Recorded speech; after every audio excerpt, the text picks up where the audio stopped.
Herr Präsident!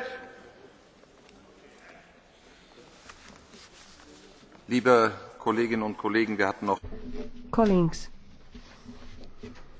we had to wait for a few extra minutes. I was here punctually myself, but we had to wait for some others. I would like to say, on the occasion of the day commemorating the victims of terrorism, I'd just like to say a few words. For the 5th time, we are marking a day of commemoration for the victims of terrorism. This is a day that we have to keep in our memories because we have to remember all the innocent victims of terrorism. In fact, 2 soldiers fell victim in Northern Ireland to an attack by the real IRA in Antrim, and in fact a police officer was also shot. The policeman was married and had children. This barbaric act of terrorism has once again torn apart a family and caused untold suffering.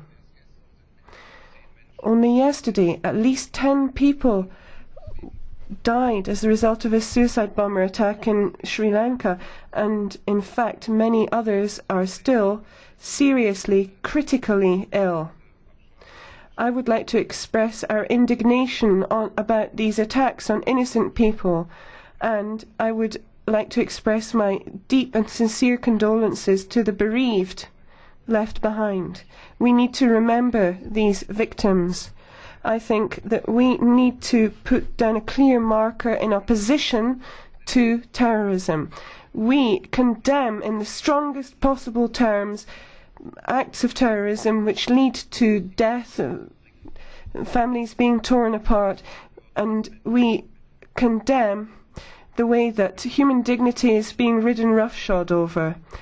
Terrorist attacks are likewise attacks on humanity, on freedom and democracy. Blind violence and rage undermines our values. In the European Union and in its member states, we are bound by the values of freedom and democracy. Terrorist attacks that lead to the loss of innocent lives can cause enormous suffering and pain, but we can never allow these acts to tear apart our democratic societies. Colleagues, terrorism is a crime and we should not be lenient on it because it undermines the democratic values and the security of the international community. It represents a direct attack on our citizens and indeed on all of us. The European Parliament plays an active part in combating terrorism and in supporting the victims of terrorist attacks. We cannot repeat often enough the fact that there is no justification whatsoever for terrorism. This is why we have to pursue our fight against terrorism on the basis of the rule of law and continue our fight with great resolution. Today in the European Parliament, our thoughts and our solidarity go towards all the victims of terrorism, irrespective of wherever they have died in the world. Now, I would like to ask you to observe a minute's silence for the victims of the real IRA attack and the victims in Sri Lanka.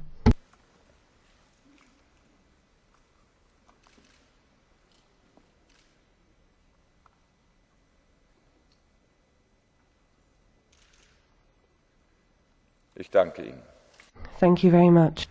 Liebe Honourable colleagues, 30 years ago, on the 16th of March 1979, Jean Monnet, one of the founding fathers of the European project, died. In conjunction with the 30th anniversary of his death, I'd like to say at the outset of this morning's sitting, I'd like to say that we need to thank him for the work that he has done in uniting Europe, because here we have seen invaluable efforts made in the past, because together with Robert Schuman he was instrumental in reconciling Germany and France and creating a community of faith between people in Europe.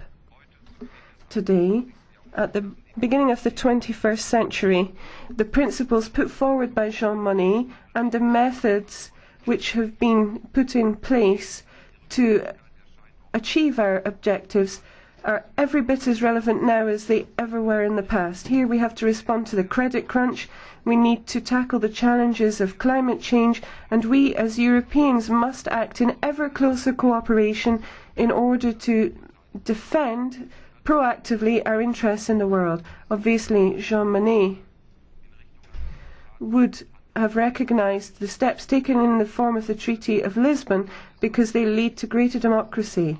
And I think that the Lisbon Treaty will bring the European Union firmly into the 21st century. The Action Committee founded by Jean Monnet for a united Europe actually proposed direct elections for the European Parliament, and over the last 30 years this dream has, since the death of Jean Monnet, and with the building up of the parliamentary dimension in the EU, is something which has been emphatically and impressively achieved. We all owe a debt of gratitude to the great European Jean Monnet, because he has changed relations between European states fundamentally, and his work has an impact on the lives of every European citizen. So in connection with the 30th anniversary, I think it is incumbent upon me to remind you all of the fact that Jean Monnet's work has not yet been completed. This work of unifying our continent. We need to continue this good work. I would now like to give the floor to the President of the Commission. Monsieur le Président, Mesdames les députés. Mr. President, ladies and gentlemen, the advantage of each separate country is limited to what it can achieve through its own efforts, and the gain that it achieves